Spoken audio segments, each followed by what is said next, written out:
అంటే మామూలుగా మీరు కాంగ్రెస్లో ఇమడలేకపోతున్నారని చెప్పి ప్రభుత్వ విధానాలను వ్యతిరేకిస్తున్నారని చెప్పి బాగా ప్రచారం సాగుతుంది పైన.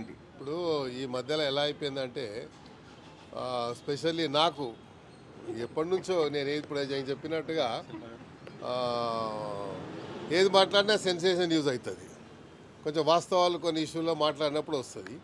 అయితే ప్రశ్నలు మీరు వేయకండి, నేనే చెప్తాను. ఎందుకంటే ఈ 2-3 రోజుల నుండి నేను ఎప్పుడో అప్పుడు హైడ్రా మీద జరిగినటువంటి సంఘటన మీద ఒక స్టేట్మెంట్ ఇచ్చాను. ఏమి ఇచ్చాను? హైడ్రా వల్ల మనకు నష్టం జరుగుతుంది అని అప్పుడే చెప్పాను. నేను ప్రభుత్వ పెద్దలకు కూడా కొంతమందికి చెప్పాను. సో అది పక్కన పెట్టండి. అయితే 2 రోజులలో డిఫరెంట్ మీడియాలలో పేర్లు నేను చెప్పదలుచుకోలేదు.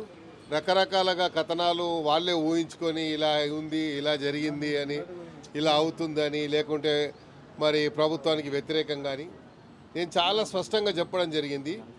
కేటీఆర్ గారికి నేనేమన్నా క్లీన్ చీట్ సర్టిఫికేట్ ఏమి ఇవ్వలేదు.